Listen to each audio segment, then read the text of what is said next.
दोस्तों नमस्कार, आप सभी का स्वागत है आपके अपने चैनल गोल्डन पाठशाला में। प्यारे बच्चों, इस वीडियो में बात करेंगे विज्ञान से संबंधित महत्वपूर्ण प्रश्नों की। ये प्रश्न जीव विज्ञान से संबंधित प्रश्न हैं। दोस्तों, पिछले वर्षों में पूछे गए प्रश्न आपकी आने वाली परीक्षाओं के लिए काफ़ी इम्पोर्टेंट है, क्योंकि प्रश्न रिपीट होते हैं। तो आप सभी लोग वीडियो को लास्ट तक बिना स्किप किए हुए ज़रूर देखिएगा। आइए शुरू करते हैं वीडियो को। वीडियो का फर्स्ट क्वेश्चन आपकी स्क्रीन पर है। मलेरिया परजीवी को नष्ट करने में प्रयुक्त औषधि है। कौन सी औषधि है जो मलेरिया परजीवी को नष्ट करता है? क्लोरोक्विन, एस्पिरिन, मॉर्फिन या पेनिसिलिन? तो राइट आंसर बच्चों इसका है क्लोरोक्विन। फर्स्ट ऑप्शन आपका बिल्कुल सही है। नेक्स्ट प्रश्न 2 नंबर है। सिनकोना के किस भाग से मलेरिया की दवा बनाई जाती है? ऑप्शन है बीज, पत्ती, छाल या पुष्प? राइट आंसर बच्चों है छाल। सिनकोना वृक्ष की छाल से मलेरिया की दवा बनाई जाती है। इसके बाद है प्रश्न संख्या 3। मूल रोम पाई जाती है। ऑप्शन ए तना में, पत्ती में, कली में या जड़ में? तो राइट आंसर बच्चों इसका होगा मूल रोम जो होते हैं वो जड़ में पाए जाते हैं। तो चौथा ऑप्शन आपका बिल्कुल सही होगा। इसके बाद है प्रश्न संख्या 4। वात रंध्र का संबंध पौधों से है, यह किस प्रकार के पौधे में पाया जाता है? तो ऑप्शन है नागफनी, शीशम, अरहर या सरसों? तो राइट आंसर बच्चों इसका होगा शीशम। सेकेंड ऑप्शन बिल्कुल सही है। इसके बाद प्रश्न है किस विटामिन की कमी से रुधिर का थक्का बनना प्रभावित होता है? Vitamin K, vitamin A, vitamin D, vitamin B? Right answer क्या होगा? आप सभी लोग कमेंट बॉक्स में अपने आप से सोच विचार के लिखते चलिए। इसका बच्चों राइट आंसर होगा विटामिन के की कमी से रुधिर का थक्का बनना प्रभावित होता है। विटामिन ए से रतौंधी रोग हो जाता है। विटामिन डी से सूखा रोग या रिकेट्स रोग होता है। और विटामिन बी की कमी से बेरी रोग होता है। नेक्स्ट प्रश्न नंबर 6 है। क्वाशरकोर रोग किस कमी के कारण होता है? ऑप्शन ए वसा तथा प्रोटीन, दूसरा ऑप्शन है कार्बोज तथा प्रोटीन, तीसरा ऑप्शन वसा और चौथा ऑप्शन है प्रोटीन। राइट आंसर बच्चों है क्वाशरकोर रोग जो होता है वो प्रोटीन की कमी से होता है। फोर्थ ऑप्शन बिल्कुल सही है। प्रश्न संख्या 7 है। प्राकृतिक वर्ण द्वारा जीव जातियों के विकास की परिकल्पना किसने प्रस्तुत की थी? यह आपसे पूछा जाता है कि प्राकृतिक वर्णवाद का सिद्धांत किसने दिया? तो ऑप्शन आपके पास हैं Weismann, Hugo de Vries, Charles Darwin या लैमार्क? तो राइट आंसर हो जाएगा बच्चों चार्ल्स डार्विन ने प्राकृतिक वर्ण का सिद्धांत दिया था। नेक्स्ट प्रश्न है 8 नंबर। हेल्पर टी तथा बी कोशिकाएं होती हैं प्लेटलेट्स में होती हैं, श्वेत रुधिर कणिका में होती हैं, लाल रुधिर कणिका में होती हैं या उपरोक्त में से कोई नहीं? तो राइट आंसर बच्चों इसमें है श्वेत रुधिर कणिका की सहायक हेल्पर कोशिकाएं होती हैं टी और बी। तो इसके बाद प्रश्न संख्या 9 है। किस रुधिर वर्ग में प्रतिजन अनुपस्थित होता है? ऑप्शन ए है बी, ऑप्शन 2 है ए, ऑप्शन 3 है ए बी, ऑप्शन 4 है ओ? तो राइट आंसर बच्चों इसमें होगा फोर्थ ऑप्शन ओ में जो होता है वो प्रतिजन अनुपस्थित होता है, अर्थात प्रतिजन नहीं होता। तो राइट आंसर आपका फोर्थ ऑप्शन हो जाएगा। नेक्स्ट प्रश्न संख्या 10 है। रोहू का संबंध है नीली क्रांति से, रजत क्रांति से, हरित क्रांति से या फिर श्वेत क्रांति से? तो रोहू क्या है? रोहू एक मछली की प्रजाति होती है और मछली यानी मत्स्य उत्पादन में क्रांति नीली क्रांति कहलाती है। तो इसमें आपका फर्स्ट ऑप्शन बिल्कुल सही हो जाएगा। 11 नंबर प्रश्न है। संकटग्रस्त जाति कौन सी है? हिरन, खरगोश, ऊंट या भेड़? तो राइट आंसर बच्चों इसमें है ऊंट जो है वो संकटग्रस्त जाति के अंतर्गत आती है। इसके बाद है 12 नंबर प्रश्न। कीटभक्षी पौधा है अमरबेल, बांदा, यूट्रिकुलेरिया, लाजवंती? तो राइट आंसर बच्चों इसमें है यूट्रिकुलेरिया। ये एक कीटभक्षी पौधा है। इसके अलावा घटपर्डी, वीनस फ्लाई, ये सारे जो पौधे होते हैं वो कीटभक्षी पौधे होते हैं। ये उन स्थानों पर पाए जाते हैं जहाँ पर नाइट्रोजन की अत्यधिक कमी होती है। दलदली स्थानों पर पाए जाते हैं पौधे। इसके बाद है प्रश्न संख्या 13। हर्पीज रोग का संक्रमण किसके द्वारा होता है? जिसके लिए ऑप्शन है आपके पास। नंबर 1 ऑप्शन जीवाणु से संबंधित, विषाणु से, कवक से या निमेटोड से? तो राइट आंसर बच्चों इसमें है विषाणु के द्वारा इसका संक्रमण होता है। हर्पीज रोग का। इसके बाद हम बात करते हैं 2010 की परीक्षा में आए हुए प्रश्नों की। 14 नंबर प्रश्न कह रहा है कि विटामिन बी कॉम्प्लेक्स का सर्वोत्तम स्रोत है नींबू, अंकुरित बीज, यकृत या चर्बी। तो राइट आंसर बच्चों है यकृत विटामिन बी कॉम्प्लेक्स का सर्वोत्तम स्रोत होता है। 15 नंबर प्रश्न है प्राकृतिक चयनवाद सिद्धांत की देन है, किसकी देन है? बीजमान, शुमरन, लैमार्क या डार्विन। तो राइट आंसर बच्चों है डार्विन। अब आपने देखा कि 2009 की परीक्षा में यही प्रश्न पूछा गया था, प्राकृतिक वर्णकवाद का सिद्धांत, और इसमें पूछा गया कि प्राकृतिक चयन का सिद्धांत। तो दोनों सेम सिद्धांत हैं और दोनों डार्विन के हैं। तो प्रश्न आपके रिपीट हुआ, बस तरीका थोड़ा सा चेंज होगा पूछने का। इसके बाद है 16 नंबर प्रश्न कहता है कोशिका में अतिरिक्त ऊर्जा का संचयन होता है एटीपी अणुओं में, एडीपी अणुओं में, डीएनए में या आरएनए में। तो राइट आंसर बच्चों इसमें है एटीपी अणुओं में कोशिका में अतिरिक्त ऊर्जा का संचयन होता है। एटीपी ध्यान रखिएगा, इम्पोर्टेंट है। 17 नंबर प्रश्न है अमाशय में पाचक रस का स्रवण करता है। ऑप्शन ए आवरण ऊतक, पेशीय ऊतक, संवहन ऊतक या संयोजी ऊतक। राइट आंसर बच्चों इसमें है अमाशय में जो पाचक रस का स्रवण होता है वो आवरण ऊतक के द्वारा किया जाता है। तो फर्स्ट ऑप्शन बिल्कुल सही है। 18 नंबर प्रश्न है हाइड्रा अपना भोजन प्राप्त करता है कूटपाद द्वारा, मुख द्वारा, स्पर्शकों द्वारा या फिर चोंच द्वारा। राइट आंसर बच्चों है स्पर्शक द्वारा हाइड्रा अपना भोजन प्राप्त करता है। इसके अलावा अगर पूछेगा कि अमीबा किसके द्वारा अपना भोजन प्राप्त करता है तो वो कूटपाद के द्वारा प्राप्त करता है, हाइड्रा स्पर्शकों द्वारा प्राप्त करता है। तो ये आपको ध्यान रखना है। नेक्स्ट प्रश्न है 19 नंबर वृद्धि के कारण जीव में परिवर्तन होता है। जब किसी जीव में वृद्धि होती है तो उसके कारण उसमें किस प्रकार का परिवर्तन होता है? तो आकार में परिवर्तन होता है, आकृति में होता है, आकार व आयतन में होता है या आयतन में। तो राइट आंसर बच्चों है आकार व आयतन में उसके परिवर्तन होता है। थर्ड ऑप्शन सही है। 20 नंबर प्रश्न की बात करेंगे इंसुलिन की स्रावक है, अर्थात इंसुलिन कहाँ से निकलता है? पहला ऑप्शन है पीयूष ग्रंथि, अग्न्याशय ग्रंथि, थायराइड ग्रंथि या वृषण से। तो राइट आंसर बच्चों है इंसुलिन का स्रावक अग्न्याशय ग्रंथि होती है, अर्थात अग्न्याशय ग्रंथि से इंसुलिन नामक हार्मोन स्रावित होता है। 21 नंबर प्रश्न है निम्नलिखित में से किसमें मुकुलन द्वारा प्रजनन होता है?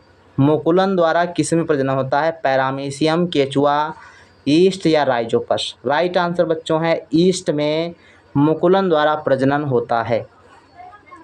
नेक्स्ट प्रश्न है स्टार्च की उपस्थिति का परीक्षण किया जाता है अमोनिया क्लोराइड से, हाइड्रोक्लोरिक अम्ल से, आयोडीन विलयन से या अगर अगर विलयन से। तो राइट आंसर बच्चों हैं आयोडीन विलयन से स्टार्च की उपस्थिति का परीक्षण किया जाता है। 23 नंबर प्रश्न कहता है कि जो जीवधारी दूसरे जीवित जंतु या वनस्पति ऊतक से पोषण प्राप्त करते हैं क्या कहलाते हैं? मतलब ऐसे जीवधारी जो दूसरे जीव जंतुओं पर आश्रित होते हैं भोजन प्राप्त करने के लिए, तो वो होते हैं बच्चों परजीवी। राइट आंसर पहला ऑप्शन आपका हो जाएगा। जो दूसरे के ऊपर आश्रित होते हैं उनका जीवन निर्भर होता है। जैसे आप अमरवेल को ले सकते हैं या फिर आपका जूं होता है, तो ये सारे जीवधारी क्या होते हैं? परजीवी होते हैं। 24 नंबर प्रश्न कहता है कि वनस्पति हार्मोन्स कौन सा है? एड्रेनलिन है, जिबरेलिन है, थायरोग्लोबुलिन है या फिर सेक्रोटिन है। तो राइट आंसर बच्चों हैं जिबरेलिन, सेकेंड ऑप्शन सही है। इसके बाद हम बात करेंगे एनएमएस एग्ज़ाम 2012 की परीक्षा में पूछे गए जीव विज्ञान के महत्वपूर्ण प्रश्न। देखो 25 नंबर प्रश्न पूछा गया था किस ब्लड ग्रुप में एंटीजन नहीं पाया जाता है? 2009 की परीक्षा में पूछा गया था कि एंटीजन किस में नहीं होता। अब इसमें वही प्रश्न आपका पूछा गया, बस ऑप्शन थोड़ा सा चेंज किए गए हैं। ऑप्शन पहला है ग्रुप ए, ग्रुप CH या ग्रुप AB या फोर्थ ऑप्शन इनमें से कोई नहीं। तो 2009 की परीक्षा में यहाँ पर फोर्थ ऑप्शन O दिया था, ब्लड ग्रुप O दिया था, लेकिन इसमें लिखा है इनमें से कोई नहीं। तो राइट आंसर आपका हो जाएगा बच्चों फोर्थ ऑप्शन इनमें से कोई नहीं, अर्थात कि O जो ग्रुप होता है उसमें एंटीजन उपलब्ध नहीं होता और यहाँ पर इनमें से कोई नहीं ऑप्शन है, तो फोर्थ ऑप्शन आपका सही हो जाएगा। नेक्स्ट प्रश्न है 26 नंबर, ओजोन छिद्र बढ़ा रहा है, अर्थात ओजोन छिद्र के कारण क्या बढ़ता है पृथ्वी पर। तो पहला ऑप्शन है पृथ्वी पर आने वाली अल्ट्रावायलेट किरणें, यूवी किरणें मतलब अल्ट्रावायलेट किरणें। दूसरा है स्किन कैंसर और तीसरा है दोनों और चौथा ऑप्शन इनमें से कोई नहीं। तो राइट आंसर बच्चों है दोनों, यानी थर्ड ऑप्शन आपका सही है। एक तो जब ओजोन परत में छिद्र होगा तो जो सूर्य से आने वाली अल्ट्रावायलेट किरणें होंगी वो उनकी संख्या ज़्यादा हो जाएगी, जिसके कारण लोगों के अंदर स्किन कैंसर की प्रॉब्लम्स आने लगेंगी। तो दोनों ऑप्शन आपके यहाँ पे सही हैं, अर्थात थर्ड ऑप्शन सही होगा। इसके बाद है 27 नंबर प्रश्न, पोलियो रोग शरीर के किस भाग से संबंधित होता है, गुर्दा, फेफड़ा, अमाशय या यकृत। तो राइट आंसर बच्चों है अमाशय से संबंध रखता है पोलियो रोग। 28 नंबर प्रश्न है, एड्स का वायरस मानव शरीर में किसके द्वारा पहुंचता है। ऑप्शन है भोजन के द्वारा, पानी द्वारा, चुंबन द्वारा या इनमें से कोई नहीं। तो राइट आंसर बच्चों है इनमें से कोई नहीं, इनमें से कोई नहीं। एड्स का वायरस मनुष्य के शरीर में इनमें से कोई मतलब किसी भी तरीके से नहीं पहुंचता है। 29 नंबर प्रश्न है, एड्स सर्वप्रथम कहाँ संज्ञान में आया था, रूस, फ्रांस, अमेरिका, जर्मनी। तो राइट आंसर बच्चों इसमें है अमेरिका के वासियों को सबसे पहले एड्स रोग का संज्ञान हुआ था, अर्थात ज्ञान हुआ था। इसके बाद प्रश्न संख्या 30, मलेरिया किस मच्छर से फैलता है, नर क्यूलेक्स, मादा क्यूलेक्स या नर एनाफ्लीज या मादा एनाफ्लीज। तो राइट आंसर बच्चों इसमें होगा मादा एनाफ्लीज और इसका आंसर आप सभी लोगों को पता। प्रश्न देखो 31 नंबर दिया गया है कि निम्नलिखित में से कौन सा पादप हार्मोन्स है। 2010 की परीक्षा में पूछा गया था कि पादप हार्मोन्स कौन सा है। तो प्रश्न का थोड़ा सा चेंज करके और ऑप्शन सेम आपके यही थे। तो आइए देखते हैं 31 नंबर प्रश्न के लिए ऑप्शन है adrenaline, thyroxine, gibberellin, insulin. Right answer बच्चों है जो जिबरेलिन होता है ये आपका पादप हार्मोन्स होता है। इसके अलावा ऑक्सिन होता है, ये भी आपका पादप हार्मोन होता है। बाकी ये तीनों जो ऑप्शन दिए गए हैं ये आपके जंतु हार्मोन्स हैं। इसके बाद है 32 नंबर प्रश्न, प्रकाश संश्लेषण कोशिका के किस अंग से होती है, माइटोकॉन्ड्रिया, अंतः प्राद्रव्य जालिका, राइबोसोम या हरित लवक। तो प्रकाश संश्लेषण की क्रिया हरित लवक द्वारा होती है, तो फोर्थ ऑप्शन आपका बिल्कुल सही है। नेक्स्ट प्रश्न है 33 नंबर, प्रांकुर से पौधे का कौन सा भाग बनता है। ऑप्शन ए प्रारोह, सेकेंड ऑप्शन मूल, थर्ड ऑप्शन पत्ती और फोर्थ ऑप्शन पुष्प। राइट आंसर बच्चों इसमें है प्रारोह। प्रांकुर से प्रारोह तंत्र का विकास होता है और अगर पूछे मूलांकुर से क्या होता है तो मूलांकुर से जड़ तंत्र का विकास होता है। तो ध्यान रखिएगा, इंपॉर्टेंट प्रश्न है। पौधे का जो भाग पृथ्वी के धरातल के ऊपर कार्य करता है, यानी जैसे जो आपका तना होता है, पत्ती होता है, फल फूल होते हैं, ये सारे मिलके एक प्रारोह तंत्र का विकास करते हैं और जो पृथ्वी के अंदर भाग होता है वो जड़ होता है, जड़ तंत्र होता है। तो प्रांकुर से प्रारोह तंत्र का विकास होता है और मूलांकुर से मूल तंत्र यानी जड़ तंत्र का विकास होता है। तो ये चीज़ आपको ध्यान रखनी है। नेक्स्ट प्रश्न नंबर 34, पौधे हमें किस प्रक्रिया द्वारा ऑक्सीजन प्रदान करते हैं। ऑप्शन है श्वसन, परिसंचरण, उत्सर्जन, प्रकाश संश्लेषण। राइट आंसर है फोर्थ ऑप्शन, प्रकाश संश्लेषण के द्वारा पौधे अपना भोजन बनाते हैं और ऑक्सीजन जो गैस होती है वो उत्सर्जित करते हैं, जिससे हमको जो ऑक्सीजन मिलती है। तो ये 35 नंबर प्रश्न नेक्स्ट है, निम्न में से कौन सा मरुस्थलीय पौधा है। तो आप लोगों ने आम, जामुन और केला ये सारे पौधे कहीं पर भी आपको प्राप्त होते हैं, लेकिन जो कैक्टस होता है ये आपको मरुस्थलीय इलाकों में पाया जाता है। तो थर्ड ऑप्शन बिल्कुल सही ऑप्शन है, कैक्टस जो है वो मरुस्थलीय पौधा होता है। 36 नंबर प्रश्न है, सजीवों में आनुवंशिकता की इकाई क्या है। ऑप्शन एक है गुणसूत्र, gene, DNA, RNA. Right answer बच्चों है जीन्स जो होते हैं आनुवंशिकता की इकाई कहे जाते हैं। इसके बाद 37 नंबर प्रश्न है, आनुवंशिक पदार्थ में अचानक परिवर्तन क्या कहलाता है। याद रखिएगा, इंपॉर्टेंट प्रश्न है। आनुवंशिक पदार्थ में अचानक परिवर्तन जो होता है उसको उत्परिवर्तन कहते हैं। थर्ड ऑप्शन बिल्कुल सही है। 38 नंबर प्रश्न है, निम्नलिखित में से कोशिकीय नहीं है, अर्थात जिसको पूर्ण कोशिका का दर्जा नहीं दिया गया है। तो जीवाणु, अमीबा, पैरामीशियम, विषाणु। तो ये राइट आंसर बच्चों है इसमें फोर्थ ऑप्शन विषाणु। अगला प्रश्न है 39 नंबर, कोशिका का ऊर्जा ग्रह या ऊर्जा घर कहा जाता है। ऑप्शन 1 है हरित लवक, माइटोकॉन्ड्रिया, राइबोसोम या लाइसोसोम। राइट आंसर बच्चों है माइटोकॉन्ड्रिया को कोशिका का ऊर्जा घर कहा जाता है। 40 नंबर प्रश्न है एड्स रोग का पता लगाने के लिए कौन सा परीक्षण किया जाता है। एलिसा परीक्षण, विडाल, ईसीजी या एक्सरे। राइट आंसर बच्चों है एड्स रोग का पता लगाने के लिए एलिसा परीक्षण किया जाता है। फर्स्ट ऑप्शन बिल्कुल सही है। नेक्स्ट प्रश्न की बात करते हैं। 41 नंबर प्रश्न है दूध में से क्या नहीं पाया जाता। दूध में क्या नहीं होता है। कार्बोहाइड्रेट, विटामिन, वसा या विटामिन सी। वैसे तो दूध को संपूर्ण आहार कहा जाता है, लेकिन इसमें विटामिन सी नहीं पाया जाता, अर्थात फोर्थ ऑप्शन बिल्कुल सही होगा। दूध में विटामिन सी नहीं पाया जाता। इसके बाद है 42 नंबर प्रश्न, एनीमिया रोग किस तत्व की कमी से होता है। ऑप्शन है लोहा, nitrogen, potassium, oxygen. Right answer बच्चों है लोहा। लोहा की कमी से एनीमिया रोग हो जाता है, रक्ताल्पता जिसको कहते हो। और अब हम बात करेंगे एनएमएस एग्ज़ाम 2014 की परीक्षा में पूछे गए प्रश्नों की। ये प्रश्न भी काफ़ी खासा इम्पोर्टेंट हैं। तो आइए देखते हैं। 43 नंबर प्रश्न है प्रकाश संश्लेषण के लिए आवश्यक होता है। प्रकाश, ध्वनि, उच्च ताप, उच्च दाब। राइट आंसर है प्रकाश। प्रकाश के बिना प्रकाश संश्लेषण नहीं हो सकता। बाकी ध्वनि का कोई महत्व नहीं होता है, उच्च ताप भी नहीं होना चाहिए और दाब की कोई आवश्यकता नहीं होती। तो प्रकाश संश्लेषण में प्रकाश, कार्बन डाइऑक्साइड और खनिज लवण यानी जल की आवश्यकता होती है। तो इन सब चीज़ों की आवश्यकता होती है, लेकिन उच्च ताप, ध्वनि और दाब की आवश्यकता नहीं होती। ध्यान रखिएगा, इंपॉर्टेंट प्रश्न है। इसके बाद है 44 नंबर प्रश्न, पेड़ की पत्तियों का हरा रंग इनमें उपस्थित होने के कारण होता है। तो पेड़ की पत्तियां जो होती हैं क्यों हरी होती हैं, क्योंकि इसमें क्लोरोफिल पाया जाता है, आप लोगों को पता होगा। थर्ड ऑप्शन बिल्कुल सही है। इसके बाद है 45 नंबर प्रश्न, मरूदभिद पौधों में पत्तियां छोटी या नुकीली होती हैं, इसका क्या कारण है। भार कम करने के लिए होती हैं। दूसरा ऑप्शन है जल के क्षय को रोकने के लिए। 3 नंबर प्रश्न ऑप्शन है आयतन कम करने के लिए या सुंदर लगती हैं। बच्चों इसका राइट आंसर है जो मरूदभिद अर्थात जो मरुस्थल में पाए जाने वाले पौधे होते हैं, उनमें जो पत्तियां होती हैं छोटी होती हैं और नुकीली होती हैं। उसका कारण यह है कि जल के क्षय को रोकने के लिए वो सहायक होती हैं, इसलिए उनमें कटीली झाड़ियाँ या कांटेदार पत्तियां होती हैं। इसके बाद है 46 नंबर प्रश्न, जीवों की संरचनात्मक इकाई होती है।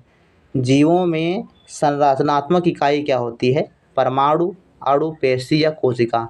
राइट आंसर है चौथा ऑप्शन, कोशिका जो होती है जीवों की संरचनात्मक इकाई होती है, अर्थात पूरे शरीर एक ढांचा बनाने के लिए सबसे छोटी इकाई क्या है, वो कोशिका है। कोशिका से मिलकर ऊतक बनते हैं, ऊतक से अंग बनते हैं और अंग से अंगतंत्र बनते हैं और इस प्रकार हमारा शरीर पूरा बनता है। इसके बाद 47 नंबर प्रश्न है स्वस्थ दांतों और हड्डियों के लिए आवश्यक खनिज है। स्वस्थ दांत और हड्डियों के लिए ऑप्शन ए है लोहा, calcium, sodium, magnesium. Right answer बच्चों है कैल्शियम होता है जो दांतों और हड्डियों को मजबूत रखता है। 48 नंबर प्रश्न है अमाशय स्रावित करता है, यानी अमाशय में कौन सा अम्ल स्रावित होता है। ऑप्शन ए तनु हाइड्रोक्लोरिक अम्ल, तनु सल्फ्यूरिक अम्ल, तनु साइट्रिक अम्ल या तनु नाइट्रिक अम्ल। राइट आंसर है फर्स्ट ऑप्शन तनु हाइड्रोक्लोरिक अम्ल, जिसको HCl कहते हो। तो ये आपको ध्यान रखना है, ये आपका सूत्र भी दिया जा सकता है ऑप्शन में। 49वां प्रश्न है आहार नाल का सबसे बड़ा भाग होता है। तो आहार नाल जो होती है वो पाचक तंत्र की महत्वपूर्ण भाग होता है और इसमें ग्रहणी, बड़ी आंत, छोटी आंत और अमाशय ये सारे भाग होते हैं, लेकिन सबसे बड़ा भाग कौन सा है, तो ये इसमें बच्चों राइट आंसर हो जाएगा थर्ड ऑप्शन, छोटी आंत जो होती है वो आहार नाल की सबसे बड़ा भाग होता है। 50 नंबर प्रश्न है पित्तरस स्रावित होता है अमाशय द्वारा, छोटी आंत द्वारा, पैंक्रियाज द्वारा, यकृत द्वारा। राइट आंसर बच्चों है जो पित्तरस होता है वो यकृत के द्वारा स्रावित होता है। 50 नंबर का फोर्थ ऑप्शन बिल्कुल सही है। 51 नंबर प्रश्न है निम्नलिखित में संश्लेषित रेशा नहीं है। संश्लेषित रेशा कौन सा नहीं है। पॉलिस्टर, नायलॉन, ऊन या एक्रिलिक। राइट आंसर है ऊन। ऊन ये प्राकृतिक रेशा है और संश्लेषित रेशा किसे कहते हैं, जो प्राकृतिक रेशा नहीं होते, अर्थात जो मानव निर्मित रेशे होते हैं उनको संश्लेषित रेशा कहा जाता है। तो पॉलिएस्टर, नायलॉन, एक्रिलिक, रेयान ये सारे संश्लेषित रेशे होते हैं। 52वां प्रश्न है, निम्नलिखित में से एक बंदर को संतुलित बनाने के लिए या संतुलन बनाए रखने के लिए आवश्यक होता है क्या? पूँछ होती है, हाथ या पैर, इनमें से कोई नहीं। तो सबसे अलग क्या है? पूँछ होती है। फर्स्ट ऑप्शन आपका सही है, पूँछ उसके संतुलन में आवश्यक होती है। 53 नंबर प्रश्न है, अवायवीय श्वसन में क्या होता है? ऑक्सीजन बाहर जाती है, कार्बन डाइऑक्साइड बाहर जाती है, या कार्बन डाइऑक्साइड बाहर अंदर आती है, ऑक्सीजन अंदर आती है? कौन सा राइट आंसर होगा? तो अवायवीय श्वसन में कार्बन डाइऑक्साइड बाहर जाती है, यह आपका सेकेंड ऑप्शन सही होगा। नेक्स्ट प्रश्न है, 2015 की परीक्षा में पूछे गए यहाँ से प्रश्न हैं, काफ़ी इंपॉर्टेंट हैं। 54 नंबर प्रश्न कहता है कि जल में घुलनशील विटामिन कौन से हैं? तो जल में घुलनशील 2 विटामिन याद रखिएगा, बी और सी। बी और सी ये जल में घुलनशील विटामिन हैं। बाकी ए, डी, ई और के इसको आप अधिक ऐसे याद रखिए, ए, डी, ई के अधिक ऐसे याद रखेंगे तो याद रहेगा। ये वसा में घुलनशील हैं और ये आपके जल में घुलनशील हैं। तो बी और सी जल में घुलनशील हैं। तो कह रहा है कि जल में घुलनशील विटामिन है, तो कौन सा है बच्चों? बी ऑप्शन जो है आपका, यानी आपका सेकेंड ऑप्शन जो है विटामिन बी, ये आपका सही है। इसके बाद है 55 नंबर प्रश्न, किसकी कमी से घेंघा रोग होता है? आयोडीन की कमी से घेंघा रोग होता है, आपका फर्स्ट ऑप्शन बिल्कुल सही है। 56 नंबर प्रश्न है, कूटपाद पाया जाता है? तो कूटपाद बच्चों अमीबा में पाए जाते हैं, फर्स्ट ऑप्शन बिल्कुल सही है, जिसकी सहायता से अपने भोजन को पकड़कर भोजन प्राप्त करता है। 57 नंबर प्रश्न है, HIV संबंधित है? HIV किससे संबंधित है? मलेरिया से, हेपेटाइटिस, टीबी या एड्स? तो एड्स जो है इससे संबंधित है, फोर्थ ऑप्शन बिल्कुल सही है। नेक्स्ट 58 नंबर प्रश्न है, पैकेट का दूध संरक्षित किया जाता है रसायनों के द्वारा? ऑप्शन सेकेंड है हिमीकरण द्वारा, पाश्चुरीकरण द्वारा या किण्वन द्वारा? राइट आंसर है पाश्चुरीकरण द्वारा पैकेट का दूध संरक्षित किया जाता है। इसके अलावा है 59 नंबर प्रश्न, इस फग्नोमैनोमीटर से क्या मापते हैं? रुधिर दाब, नब्ज, हृदय स्पंदन की दर, इनमें से कोई नहीं। राइट आंसर है बच्चों रुधिर का दाब, अर्थात रक्तचाप नापने के काम आता है, ये आपका फर्स्ट ऑप्शन बिल्कुल सही जवाब। 60 नंबर प्रश्न है, निम्नलिखित में पत्तियों में भोजन किस रूप में एकत्रित होता है? पत्तियों में भोजन किस रूप में एकत्रित होता है? तो ऑप्शन है प्रोटीन, वसा, खनिज तत्व, स्टार्च। राइट आंसर है फोर्थ ऑप्शन स्टार्च के रूप में एकत्रित होता है। स्टार्च को मंड भी कहा जाता है, तो ध्यान रखिएगा ऑप्शन आपको मंड भी मिल सकता है। तो पत्तियों में भोजन मंड या स्टार्च के रूप में एकत्रित होता है। 61 नंबर प्रश्न है, सिर दर्द में प्रयुक्त औषधि है? पहला ऑप्शन है एंटीपायरेटिक, दूसरा ऑप्शन है एंटी स्पारस्मोडिक और तीसरा ऑप्शन है एनाल्जेसिक, चौथा ऑप्शन है नीम। तो इसमें बच्चों आपका राइट आंसर जो है एनाल्जेसिक है और जिसका प्रयोग सिर दर्द के लिए प्रयोग किया जाता है। इसके अलावा दूसरे ऑप्शन की बात करें एंटी स्पारमोडिक जो है ये आपका पेट दर्द में उपयोग की जाती है और पहला ऑप्शन जो एंटीपायरेटिक दिया गया है ये आपका बुखार में प्रयुक्त होती है। इसके अलावा नीम का उपयोग जब हम कोई इन्फेक्शन होता है तो उसके लिए प्रयोग करते हैं। इसके अलावा है 62 नंबर प्रश्न देखते हैं, तो लिखा है कि विषाणु द्वारा होने वाला रोग है? ऑप्शन ए हैजा, दूसरा ऑप्शन टाइफाइड, तीसरा ऑप्शन तपेदिक और चौथा ऑप्शन है सर्दी जुकाम। आप सभी को पता होगा सर्दी जुकाम जो होता है वो विषाणु के द्वारा होता है, तो फोर्थ ऑप्शन आपका बिल्कुल सही है। हैजा, टाइफाइड, तपेदिक ये सारे जो हैं आपके जीवाणु द्वारा होने वाले रोग दिए गए हैं, तो चौथा ऑप्शन आपका इसमें बिल्कुल सही होगा। 63 नंबर प्रश्न है, निम्नलिखित में से किसके कारण रक्त का रंग लाल होता है? ऑप्शन है हीमोग्लोबिन, प्रतिजन, प्रतिरक्षी, रुधिर, प्लेटलेट्स। राइट आंसर है 63 नंबर का फर्स्ट ऑप्शन हीमोग्लोबिन। इसके बाद प्रश्न संख्या 64 है, सहारा देने वाली जड़ें पाई जाती हैं? काफ़ी इंपॉर्टेंट प्रश्न है और आसान भी है। सहारा देने वाली जड़ें ऐसी जड़ें जो किसी पौधे को, पेड़ को सहारा प्रदान करती हैं। पहला है मूली, गन्ना, गाजर या आलू। तो राइट आंसर बच्चों इसमें हो जाएगा गन्ना। गन्ना में सहारा देने वाली जड़ें होती हैं। इसके अलावा मूली और गाजर ये खुद की जड़ें होती ही हैं और आलू जो होता है वो जड़ नहीं है, एक प्रकार का तना है। तो आलू क्या है? तना है, तो ध्यान रखिएगा। 65 नंबर प्रश्न है, एक कोशिकीय पादप है। एक कोशिकीय पादप कौन सा है? आम, टमाटर, प्याज। ये तीनों ऑप्शन देखिए आपको काफ़ी बड़े होते हैं, जिसको हम अपनी आँखों से देख सकते हैं। और जो चीज़ें हम आँखों से देख सकते हैं वो क्या होती हैं? एक प्रकार की वो बहुकोशिकीय वस्तुएं होती हैं, अंडे को छोड़ करके। तो ये आपका पहला ऑप्शन बिल्कुल सही है, Chlamydomonas. First option is the right answer, Chlamydomonas. इसके अलावा मैं आपको बता दूं, कोई भी किसी भी चीज़ का, किसी भी पशु पक्षी का अंडा जो होता है वो आपका एक कोशिकीय होता है, इसको आप ध्यान रखिएगा। 66 नंबर प्रश्न है, एक वर्षीय पौधा है। ऑप्शन है गुलाब, आम, केला और गेहूँ। राइट आंसर बच्चों इसमें है आपका गेहूँ। केला देखो लगभग 1.5 साल का टाइम लेता है, तो ये बहुवर्षीय पौधा हो गया। आम देखो काफ़ी इसकी उम्र होती है, 10 साल के बाद लगभग आम ही आते हैं। गुलाब है, ये भी बहुवर्षीय पौधा है। तो ये 3 ऑप्शन जो आपके पहला, दूसरा, तीसरा दिया गया, ये बहुवर्षीय पौधे हैं, अर्थात 1 वर्ष से ज़्यादा इनकी उम्र होती है। बाकी गेहूँ जो होता है वो आपका 5 महीने के अंतर्गत कट जाता है। तो ऐसी जो फसलें होती हैं जो 6 महीने या ऊपर और 1 साल के अंदर कट जाती हैं, वो आपकी 1 वर्षीय पौधे के अंतर्गत आती हैं। इसके बाद है 67 नंबर प्रश्न, पर्णवृंत भाग है। तो पर्णवृंत भाग है जड़ का, तने का, पत्ती का, पुष्प का। तो राइट आंसर है बच्चों पत्ती का ये भाग होता है पर्णवृंत।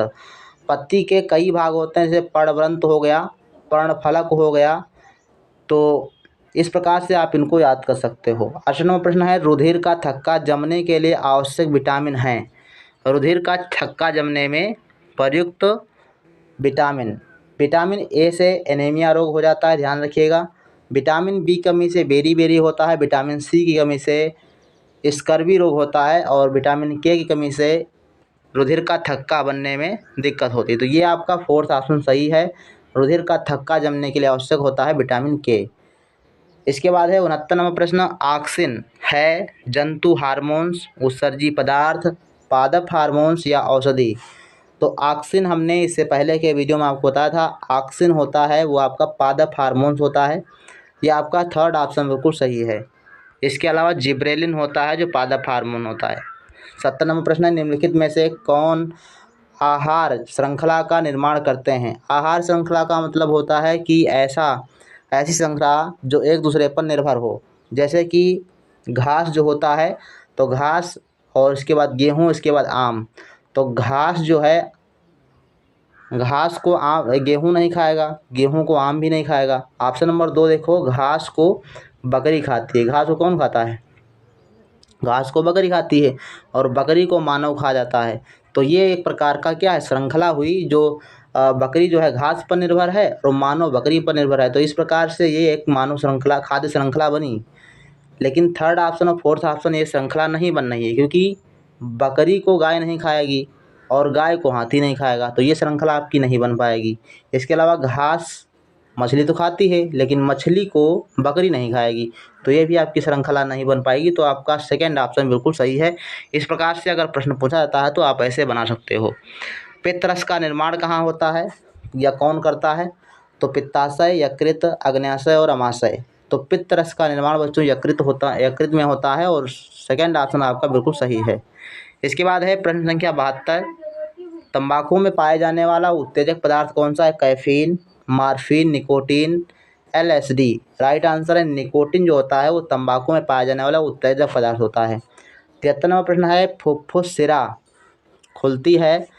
तो फुफ्फुस सिरा जो है आपका बाएं अलिंद में खुलती है, तो आपका 2nd ऑप्शन बिल्कुल सही है। इसके बाद 74 नंबर प्रश्न है, निषेचन पाया जाता है सभी, द्विनिषेचन दिया गया है। द्विनिषेचन किसमें पाया जाता है? सभी जंतुओं में, सभी पादपों में, आवृतबीजी पौधों में या जलीय पौधों में। तो राइट आंसर बच्चों इसमें है 3rd ऑप्शन, आवृतबीजी पौधों में द्विनिषेचन क्रिया पाई जाती है। अब हम बात करते हैं NMS एग्जाम 2017 की परीक्षा में पूछे गए प्रश्नों की।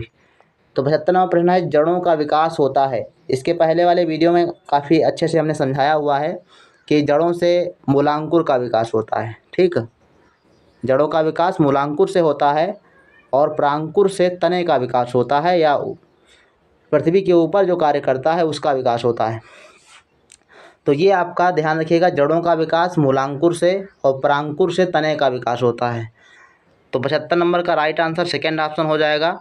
और 76वां प्रश्न है, पके आम में खाया जाने वाला भाग कौन सा है? तो पके आम में कौन सा भाग खाया जाता है? फल भित्ति या मध्य सिरा, मध्य भित्ति, अंतः भित्ति या बाह्य भित्ति? तो आप पके आम का अगर गौर से देखेंगे तो आपका जो बाहरी वाला भाग होता है, जिसको छिलका बोलते हो, छिलका होता है बाह्य भित्ति। छिलका क्या है? बाह्य भित्ति है। और अंतः भित्ति क्या है? जो उसके अंदर गुठली होती है वो आपका अंतः भित्ति होती है। और मध्य भित्ति जो हम लोग खाते हैं वो आपका मध्य भित्ति होता है। तो खाने वाला भाग आम का कौन सा हुआ? सेकेंड ऑप्शन यानी मध्य भित्ति। तो 76वां प्रश्न का राइट आंसर सेकेंड ऑप्शन, मध्य भित्ति को खाया जाता है आम की। इसके बाद है 77वां प्रश्न, निम्नलिखित में से ऊतक का उदाहरण है। अब ऊतक कौन सा है? मस्तिष्क ऊतक है, रक्त है, यकृत है, अमाशय है। तो ये सारे आपके अंग हैं और रक्त जो होता है संयोजी ऊतक होता है। तो यह प्रश्न आपसे पूछता है कि रक्त किस प्रकार का ऊतक है? तो एक प्रकार का संयोजी ऊतक होता है। 78वां प्रश्न पूछता है बच्चों, निम्नलिखित के द्वारा एड्स होता है? जीवाणु, पतंगा, विषाणु या प्रोटोजोआ? तो राइट आंसर बच्चों है HIV वायरस होता है। वायरस का मतलब विषाणु होता है, ठीक है। तो थर्ड ऑप्शन बिल्कुल सही है, HIV वायरस।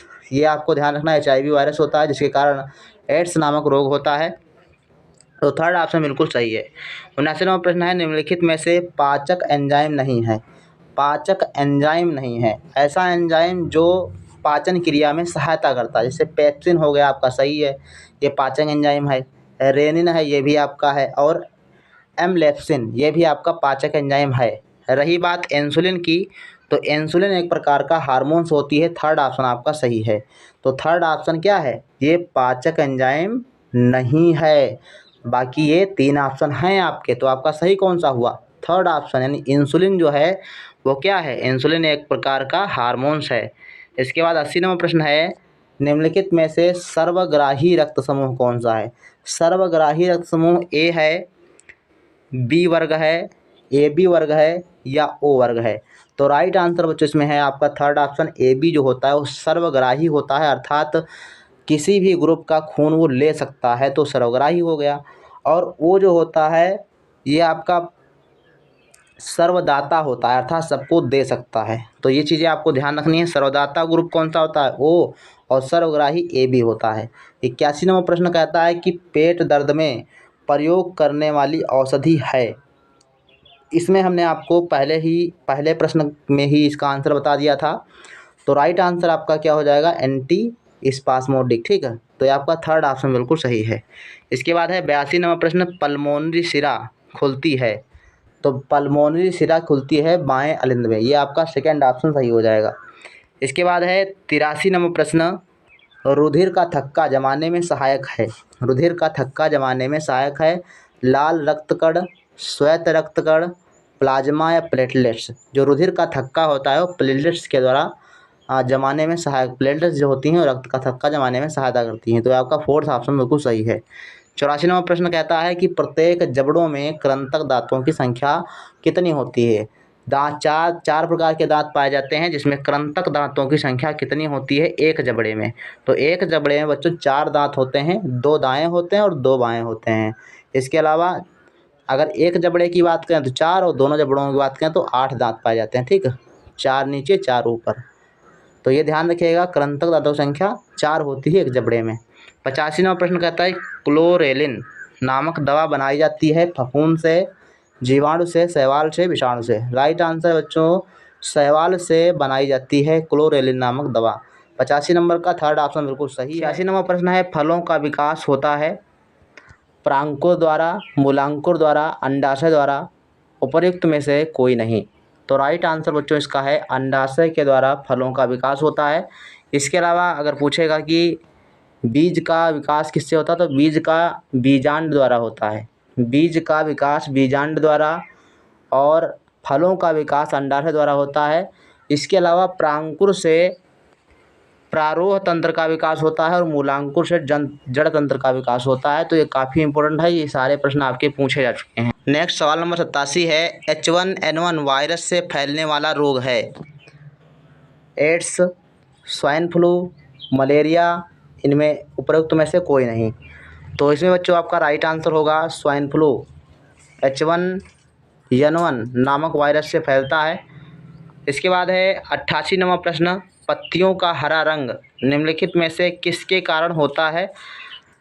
तो इसका आंसर आपको पता होगा, ऑप्शन नंबर 2 सही है, क्लोरोफिल के कारण पत्तियों का रंग हरा होता है। इसके बाद है 89 नंबर प्रश्न, नींबू में पाया जाने वाला विटामिन है। तो नींबू में कौन सा विटामिन पाया जाता है? ऑप्शन नंबर 3 सही है, विटामिन सी। विटामिन सी नींबू में पाया जाता है। इसके अलावा विटामिन ए की बात करें तो इससे होने वाला रोग एनीमिया, विटामिन बी की कमी से होने वाला रोग बेरी और विटामिन के की कमी से होने वाला रोग रक्त का थक्का जमने में प्रॉब्लम होती है, ध्यान रखिएगा। और विटामिन सी की कमी से स्कर्वी रोग होता है। तो ये सारे प्रश्न आपके पूछे जा चुके हैं, आपको ध्यान रखना है। नेक्स्ट प्रश्न 90 नंबर, निम्नलिखित में से सर्वदाता रक्त समूह है? Option A group, option 2 B, option 3 A B, option 4 O. Right answer बच्चों इसमें है ओ ग्रुप जो होता है ये सर्वदाता होता है, और ए बी जो ग्रुप होता है ये आपका सर्वग्राही होता है। ये लगभग हर परीक्षा में पूछा गया प्रश्न, हर बार। तो काफ़ी इंपॉर्टेंट प्रश्न है, आपको ध्यान रखना है। 91 नंबर प्रश्न है, मानव हृदय में प्रकोष्ठों की संख्या होती है, यानी कितने भाग होते हैं? 2 होते हैं, 4 होते हैं, 6 होते हैं या 8 होते हैं? तो राइट आंसर बच्चों है मानव हृदय में प्रकोष्ठों की संख्या 4 होती है। तो सेकेंड ऑप्शन आपका बिल्कुल सही हो जाएगा। होता है जैसे दायां अलिंद, बायां अलिंद और दायां निलय, बायां निलय, इस प्रकार से 4 आपके प्रकोष्ठ 4 भाग होते हैं, ध्यान रखिएगा। नेक्स्ट प्रश्न है 92 नंबर, पेंसिलिन की खोज की थी। तो पेंसिलिन की खोज किसने की थी? Robert Hooke, Robert Brown, Alexander Fleming, उपरोक्त में से कोई नहीं। राइट आंसर है अलेक्जेंडर फ्लेमिंग, इन्होंने पेंसिलिन की खोज की थी। 93 नंबर प्रश्न है, कोशिका का बिजली घर कहते हैं? माइटोकॉन्ड्रिया, लाइसोसोम, तारक केंद्र, उपरोक्त में से कोई नहीं। राइट आंसर बच्चों है माइटोकॉन्ड्रिया को कोशिका का बिजली घर कहा जाता है या पावर हाउस, है ना। 94 नंबर प्रश्न है, सजीव तथा निर्जीव के बीच की कड़ी है? जीवाणु, विषाणु, कवक, उपरोक्त में से कोई नहीं। राइट आंसर बच्चों इसमें है सेकंड ऑप्शन, विषाणु जो होता है इसे सजीव और निर्जीव के बीच की कड़ी कहा जाता है, क्योंकि ये ऐसा ये वायरस है, वायरस ऐसी चीज़ है अगर जीवित कोशिका के पास पहुंचती है तो जीवित हो जाती है, और अगर मृत वस्तुओं निर्जीव वस्तुओं के पास होती है तो निर्जीव मानी जाती है, ठीक है। तो ये इस प्रकार से व्यवहार करता है। इसके बाद है 95 नंबर प्रश्न, मानव का जंतु वैज्ञानिक नाम है? होमो सेपियंस, सेपियंस, जावा मानव, क्रो मैग्नान, और उपरोक्त में से कोई नहीं। तो राइट आंसर इसमें बच्चों फर्स्ट ऑप्शन है होमो सेपियंस, आपका फर्स्ट ऑप्शन सही है, मानव का जंतु वैज्ञानिक नाम। 96 नंबर प्रश्न है, कीटपक्षी पौधे सामान्यतः उन स्थानों पर पाए जाते हैं जहां पर भूमि में कमी होती है? तो राइट आंसर इसमें बच्चों है सेकंड ऑप्शन, नाइट्रोजन की कमी। जहां पर नाइट्रोजन की कमी होती है वहां पर कीटपक्षी पौधे पाए जाते हैं। सामान्यतः दलदली स्थानों पर ये पौधे पाए जाते हैं, जैसे डोरोसेरा आपका हो जाएगा, वीनस फ्लाई हो जाएगा, ये पौधे आपके कीटपक्षी पौधे होते हैं। 97 नंबर प्रश्न है, मनुष्य की मुँह गुहा में कितने प्रकार के दांत पाए जाते हैं? तो इसमें आपका बच्चों राइट आंसर 4 प्रकार के दांत होते हैं मनुष्य की मुँह गुहा अर्थात मुँह में। तो मुँह में 4 प्रकार के दांत, कृंतक पहला होता है कृंतक, और इसके बाद रदनक होता है, रदनक, और इसके बाद अग्रचर्वणक, और इसके बाद है चर्वणक, ठीक है। 4 प्रकार के दांत आपके मुंह में पाए जाते हैं। इसके बाद है 98 नंबर प्रश्न, लार में कौन सा एंजाइम पाया जाता है? पेप्सिन, रेनिन, ट्रिप्सिन या टाइलिन? तो लार में बच्चों टाइलिन नामक एंजाइम पाया जाता है। इसके बाद हम बात करते हैं NMS एग्ज़ाम 2019 की परीक्षा में पूछे गए प्रश्नों की। काफ़ी इंपॉर्टेंट प्रश्न है। 99 नंबर प्रश्न पूछता है कि मछलियों में श्वसन अंग होता है, अर्थात मछलियाँ किस अंग के द्वारा सांस लेती हैं? तो इसमें बच्चों राइट आंसर आपका है थर्ड ऑप्शन, गिल्स, जिनको गलफड़े कहा जाता है। तो ध्यान रखिएगा, गलफड़े या गिल्स के द्वारा मछलियाँ श्वसन करती हैं अर्थात सांस लेती हैं। 100 नंबर प्रश्न है, मनुष्य के हृदय में कितने कक्ष पाए जाते हैं। यही प्रश्न आपका 2019 की परीक्षा में पूछा गया और वही प्रश्न 2018 में पूछा गया, फिर 19 में पूछा गया यही प्रश्न। तो प्रश्न आपके काफ़ी रिपीटेड होते हैं, तो आप लोग अगर ये प्रश्नों का रिवीजन करेंगे तो आपको काफ़ी प्रश्न मिल जाएंगे। इसके बाद है, तो 100 नंबर प्रश्न का राइट आंसर आपका पता होगा, 4 कक्ष होते हैं। 101 नंबर प्रश्न, इनमें से किस पौधे में कायिक जनन पत्तियों द्वारा होता है। ये भी प्रश्न कई बार पूछा गया है, पर उदाहरण जो आपके ऑप्शन होते हैं वो चेंज हो जाते हैं। तो कायिक जनन किस में होता है, आम, गुलाब, बबूल या अजूबा। तो राइट आंसर बच्चों है अजूबा में पत्तियों द्वारा कायिक जनन होता है।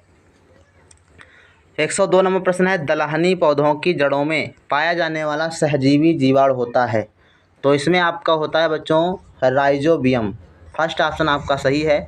दलहनी पौधों में राइजोबियम नामक जीवाणु होता है जो नाइट्रोजन को नाइट्रेट में बदलता है, ठीक, जिससे जो मृदा होती है वो उपजाऊ हो जाती है। इसके अलावा क्लोरेला दिया गया है, क्लोरेला या शैवाल होता है जिससे क्लोरेलिन नामक दवा बनाई जाती है। इसके बाद है प्रश्न संख्या 103, कूटपाद की सहायता से चलने वाला प्राणी कौन होता है। तो इसमें आपका बच्चों राइट आंसर है अमीबा। अमीबा जो होता है कूटपाद की सहायता से चलता है और अपने भोजन को पकड़ने का कार्य भी कूटपाद द्वारा ही करता है। इसके अलावा केचुआ जो होता है वो द्विलिंगी पौधा होता है, ध्यान रखिएगा, इंपॉर्टेंट प्रश्न है ये। द्विलिंगी पौधा कौन सा है, तो केचुआ होता है। 104 नंबर प्रश्न है, हरित लवक रहित पादप समूह है, अर्थात जिसमें हरित लवक अर्थात क्लोरोफिल नहीं होता है, ऐसा कौन सा पौधा है। तो शैवाल, कवक, मांस, फर्न। राइट आंसर है बच्चों है जो कवक होता है। आपने देखा होगा कुकुरमुत्ता वगैरह, तो कुकुरमुत्ता क्या है, ये कवक होता है, लेकिन उसमें हरित लवक नहीं होते हैं, अर्थात वो सफ़ेद कलर का आपको दिखाई देगा। मशरूम आए तो ये क्या है, ये कवक होते हैं, लेकिन ये इसमें हरित लवक नहीं होता। 105 नंबर प्रश्न है, निम्नलिखित में से कौन सा अंग समजात नहीं है। मेढक का अग्रपाद, पक्षी का पंख, मनुष्य का हाथ और तितली का पंख। राइट आंसर है बच्चों फोर्थ ऑप्शन, तितली का पंख। इसके बाद नेक्स्ट 106 नंबर प्रश्न है, श्वसन क्रिया में पौधे वातावरण की कौन सी गैस का उपयोग करते हैं। तो जो पौधे होते हैं वो बच्चों कार्बन डाइऑक्साइड गैस का उपयोग करते हैं, जिसको CO2 गैस, यानी इसका रासायनिक सूत्र है CO2। तो CO2 का यूज करते हैं। और प्राणी जो होते हैं, जो मनुष्य होते हैं, जानवर होते हैं, वो ऑक्सीजन का यूज करते हैं। तो ध्यान रखिएगा, श्वसन क्रिया में पौधे जो होते हैं वो CO2 अर्थात कार्बन डाइऑक्साइड का यूज करते हैं और जीव जंतु जो होते हैं वो ऑक्सीजन का यूज करते हैं। इसके बाद है NMS एग्जाम 2020 की परीक्षा में पूछे गए प्रश्न। तो 107 नंबर प्रश्न है, निम्नलिखित में से किसमें मुकुलन द्वारा प्रजनन होता है। ऑप्शन ए है केचुआ, दूसरा ऑप्शन मेढक, तीसरा ऑप्शन हाइड्रा और चौथा ऑप्शन है मछली। राइट आंसर इसमें बच्चों है हाइड्रा में मुकुलन द्वारा प्रजनन होता है। इसके अलावा केचुआ जो होता है ये द्विलिंगी पौधा होता है, हमने आपको बता दिया। मेढक जो है इसमें बाह्य निषेचन होता है। तो ध्यान रखिएगा, इंपॉर्टेंट प्रश्न आपके यहाँ से बन सकते हैं। 108 नंबर प्रश्न है 108 नंबर प्रश्न है, किस ग्रंथि द्वारा इंसुलिन हार्मोन्स का स्रवण होता है। तो इंसुलिन हार्मोन्स का स्रवण बच्चों होता है आपका अग्न्याशय द्वारा। सेकेंड ऑप्शन बिल्कुल सही है। थायराइड ग्रंथि से थायरॉक्सिन निकलता है, थायरॉक्सिन हार्मोन। एड्रिनल ग्रंथि से एड्रेनालिन निकलता है और ये पीयूष ग्रंथि तो होती ही है। इसके बाद है 109 नंबर प्रश्न, एक टैडपोल किस प्रक्रम द्वारा वयस्क मेढक में विकसित होता है। तो राइट आंसर बच्चों है कायांतरण। इसमें आपका सेकेंड ऑप्शन बिल्कुल सही होगा।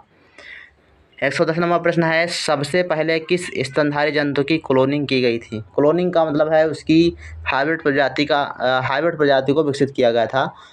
तो क्लोनिंग किस जीव की गई थी। ऑप्शन है बकरी, खरगोश, गाय और भेड़। तो राइट आंसर बच्चों है फोर्थ ऑप्शन भेड़।